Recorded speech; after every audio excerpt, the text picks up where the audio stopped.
ताली बजाएंगे ना ठाकुर जी को प्रणाम होगा, और ये ब्लड नहीं तो बैठे बैठे हाथ पे हाथ रख के बैठेंगे, जाम हो जाएगा।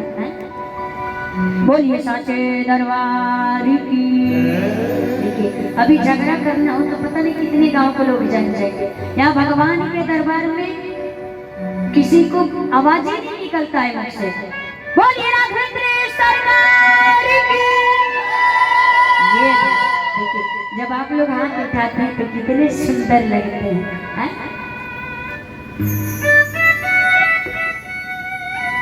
भगवान ने कहा कि मैं दशरथ नंदन राम आपको प्रणाम करता हूँ। मैया बहेउरी कहाँ, बहेउरी विपिन अकेली फिरही क्यों हेतु। मैया आप इस जंगल में अकेले क्यों घूम रही हो? पता यहाँ पे बड़े बड़े शेर रहते हैं, यहाँ पे जानवर रहते हैं। यदि कोई जानवर खा लिया तो क्या करेगी?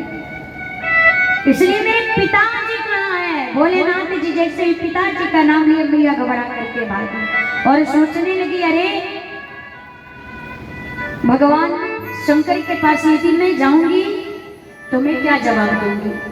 अब एकदम डरी हुई है और भगवान शंकर के पास गई तो भगवान शंकर मुस्कुराए, क्योंकि जब कभी भी बीमार व्यक्तियों के पास जाना चाहिए तो वहाँ पे जाते ही छाती पीट के रोना नहीं चाहिए। वहाँ पे जाकर के एकदम प्रसन्नतापूर्वक अरे नहीं नहीं कुछ नहीं हुआ है, कुछ नहीं हुआ, वहाँ पे मुस्कुराना चाहिए ताकि और दुख हल्का हो। जाते ही हम रोना चालू कर देंगे तो पहले दुखी है ऊपर से और दुख आ जाएगा। भगवान ने सोचा कि मैं कुछ पूछूंगा नहीं, अभी तो देवी जी बीमार पड़ी हुई है। इधर सती जी को पश्चाताप होने लगी कि मैंने ब्रह्म में जीव का बोध किया, मैं शंकर कर कहा न माना, निज अज्ञान राम पर आना। मैंने ब्रह्म में जीव का बोध किया, मैं क्या जवाब दूंगी?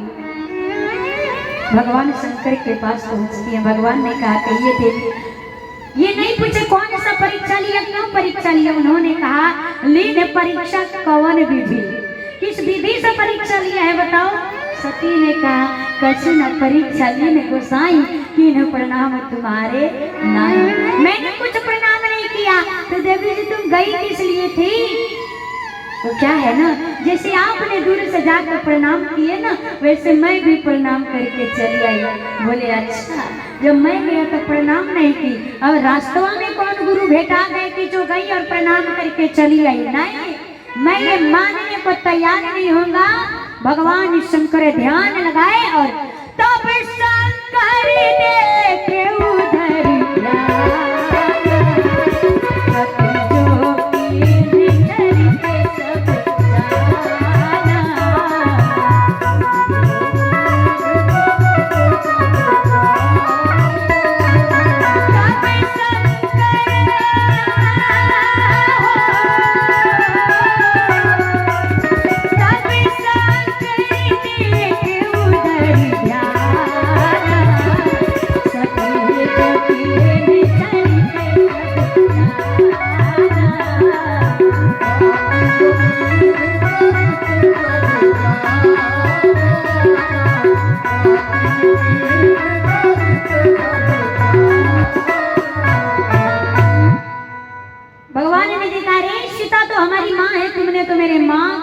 धारण किया है। उसी समय भगवान शंकर संकल्प ले लिया, यही तन सती भेद मोहिनाही, शिव संकल्प ही मन माही। जब तक सती तू इस शरीर में रहेगी आज से मैं तेरा पति नहीं और तू मेरी पत्नी नहीं। शंकर सहज स्वरूप समान लागी समान अखंड अपार 87,000 वर्ष के समाधि में चले गए बाबा। इधर सती मैया अकेले भगवान के विरह में रुदन करने लगे कि एक पति जो इतना प्रेम करता था आज वो पति मेरा परित्याग कर दिया। देखिए ये पति पत्नी हित मित्र जितने भी है ना, ये सिर्फ एक लीला मात्र के लिए प्रेम, एक स्वार्थ से प्रेम करते हैं। जब तक स्वार्थ रहेगा प्रेम करेगा, स्वार्थ नहीं रहेगा। आप 100 दिन काम करिए घर में, कोई पत्नी और एक दिन बिना बताए सो जाइए, उसके बाद देखिए क्या होता है? ये संसार सिर्फ स्वार्थ से प्रेम करता है। अरे हम इंसानों से अच्छे तो पशु पक्षी हैं जो निस्वार्थ प्रेम करते हैं। आपने चकोर पंछी का नाम सुना होगा, चातक पक्षी। वो चंद्रमा से इतना प्रेम करता है, इतना प्रेम करता है कि एक टक लगा करके उस चंद्रमा को निहारता रहता है और सोचता है कि अब यदि मैं अपने प्रियतम से नहीं मिलूंगा तो मैं अपने प्राण को त्याग दूंगा। अब मैं जी नहीं सकता उस प्रियतम के बगैर, अब मैं अपने प्राण को त्याग दूंगा। और सोचता है यदि मैं आत्महत्या करूंगा तो मुझे हत्या का पाप लगेगा, इसलिए वो शमशान घाट में जाता है। शमशान में जा करके एक आग के चिंगारी को खा लेता है और जिससे उसकी मृत्यु हो जाती है। सोचता है कि आग के चिंगारी को खा लूंगा, हमारी मृत्यु हो जाएगी। और जब हमारी मृत्यु हो जाएगी तो शमशान घाट में कौन से भगवान विराजते हैं? भगवान शंकर। और भगवान शंकर को ताजी ताजी भस्म बहुत पसंद है। और भगवान शंकर के मस्तक पे कौन विराजता है? चंद्रमा। यदि मैं उस आग के चिंगारी को खा लूंगा जिससे हमारी मृत्यु हो जाएगी, और जब हमारी मृत्यु हो जाएगी तो हमारी ताजी ताजी भस्म को लेकर के भगवान शंकर अपने मस्तक से लगाएंगे। तो मैं जीते जी अगर अपने प्रियतम से नहीं मिल सकता हूँ तो कम से कम मरने के बाद अपने प्रियतम से मिल लूंगा। आज वो चकोर पंछी एक नदी के दो किनारे मिलने को मजबूर हैं। हम हैं कितने पास तुम्हारे फिर भी कितने दूर हैं, हम हैं कितने पास तुम्हारे फिर भी कितने दूर हैं। आज कितना प्रेम करता है वो चकोर पंछी, निस्वार्थ प्रेम। प्रेम में कुर्बान कर देता है अपने आप को। लेकिन इस संसारी से यदि प्रेम करेंगे तो दुख मिलेगा, दर्द मिलेगा।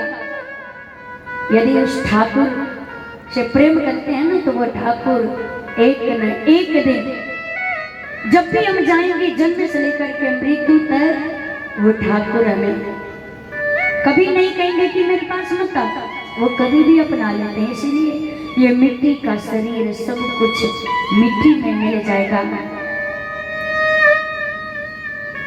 कुछ साथ में नहीं जाएगा। इसलिए समय निकाल करके भगवान के नामों का सुमिरन करिए। जिस दिन ये मिट्टी का शरीर 2 गज कफन में लपेट करके इस मिट्टी में मिला दिया जाएगा और कोई कुछ लेकर के नहीं जाएगा, उस दिन माटी के बनले शरीरिया, माटी के अरे बनले शरीरिया, माटी में मिल जाई ए भाई हो, केहू कुछ लेके नहीं जाई ए भाई हो, केहू कुछ लेके नहीं जाई।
केहू कुछ लेके नहीं जाए।